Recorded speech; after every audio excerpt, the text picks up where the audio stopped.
गांधी और कांग्रेस की कटु आलोचना के बावजूद अंबेडकर यूनिक स्कॉलर और ज्यूरिस्ट थे।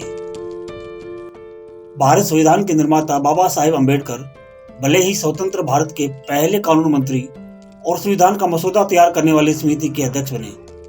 क्या आप जानते हैं इतने बड़े नेता के सहयोगी ने कैसे पहले लोकसभा चुनाव में बाबा साहेब अंबेडकर को 15,000 से अधिक वोटों से हराया था?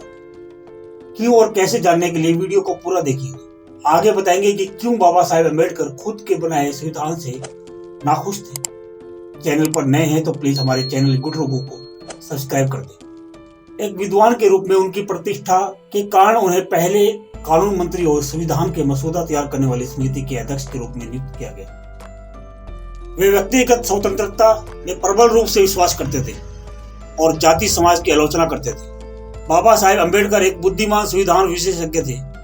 उन्होंने लगभग 60 देशों के संविधानों का अध्ययन किया था। बाबा साहेब अंबेडकर को भारत संविधान के जनक के रूप में भी जाना जाता है। संविधान सभा द्वारा 26 नवंबर 1949 को संविधान अपनाया गया था। भारत का संविधान दुनिया का सबसे बड़ा संविधान है लिखित में, जिसमें 395 अनुच्छेद यानी कि आर्टिकल हैं। इतना भारी भरकम संविधान पर इस पर इसके लागू होने के साथ से ही विवाद रहा। इसे नापसंद करने वालों में कई कांग्रेसी और गांधीवादी उस समय भी इसका विरोध करते आए थे, जिनमें से एक थे नारायण सडोबा काजरोलकर। नारायण सडोबा काजरोलकर एक भारतीय स्वतंत्रता कार्यकर्ता, गांधीवादी और सामाजिक कार्यकर्ता थे, जिन्हें एक आम चुनाव में बाबा साहेब अंबेडकर को हराने वाले व्यक्ति के रूप में जाना जाता है। उन्होंने 1952 में बाबा साहेब अंबेडकर के खिलाफ चुनाव लड़ने से पहले अंबेडकर के निजी सहायक के रूप में भी कार्य किया और 1952 में मुंबई उत्तर मध्य निर्वाचन क्षेत्र से बाबा साहेब अंबेडकर को 15,000 से अधिक वोटों से हराया। उसके बाद वे 1962 के चुनाव में भी दूसरी बार निर्वाचन क्षेत्र से चुने गए। अनुसूचित जाति समुदाय में पैदा हुए नारायण वह दलित वर्ग संघ के सदस्य भी हैं। संविधान की कमियों पर खुलकर बोलने वाले की लिस्ट बहुत लंबी है। उनका यह कहना था कि यह संविधान अंग्रेजों के गुलामी वाले कानूनों को रिक्रिएट किया गया है, जैसे कि 1935 में अंग्रेजों द्वारा बनाया गया कानून government of India act. Baba Saheb Ambedkar article 370 को संविधान में शामिल करने के पक्षधर नहीं थे, जिसको कि कश्मीर के नेता शेख अब्दुल्ला और नेहरू जी के कारण करना पड़ा। तो सवाल उठता है कि राजीव दीक्षित ने कहा था वो बिल्कुल सही है कि ये संविधान गुलामी का मैनुअल है, जिस पर अंबेडकर जी ने कहा था कि मुझे अनुमति मिले तो मैं खुद संविधान को जलाना चाहता हूं। हमारे देश की संविधान सभा की जो ड्राफ्टिंग कमेटी थी उसके चेयरमैन थे डॉक्टर भीमराव अंबेडकर। उन्होंने 1953 में ये कहा राज्यसभा में बोलते हुए कि अगर मुझे कोई अनुमति दे दे तो मैं सबसे पहला व्यक्ति होऊंगा जो इस संविधान को जला दूंगा। और उन्होंने बहुत बेबसी से ये कहा था कि मेरे पास कोई चारा नहीं था, इतने कम समय में संविधान बनाना था और अंग्रेजों की तरफ से हमको ये गवर्नमेंट ऑफ इंडिया रूल या गवर्नमेंट ऑफ इंडिया एक्ट का ड्राफ्ट दिया गया था।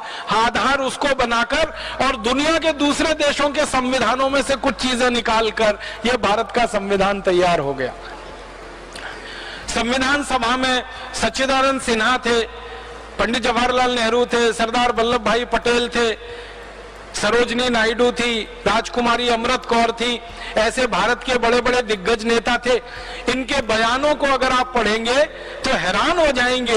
ये सबके सब ये कह रहे हैं अपने बयानों में कि भारत के शहीदों ने, क्रांतिवीरों ने जिस कल्पना से देश की आजादी की लड़ाई लड़ी है उस कल्पना को ये संविधान कहीं भी पूरा नहीं करता और शहीदों के सपने इस संविधान से पूरे नहीं हो पाएंगे, ये पक्का है। और उनके बयान आज हमारे सामने हैं। 60 इयर्स और 94 अमेंडमेंट्स, इसका माने हर साल में लगभग 1.5 से 2 संशोधन उसमें हुए।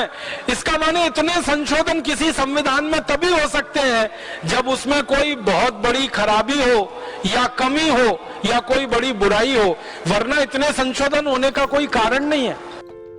संविधान में क्या कमियां हैं यह आज के समय में बात का विषय ही नहीं है, क्योंकि इंडिया आज एक नैरेटिव पॉलिटिक्स में खो गया है।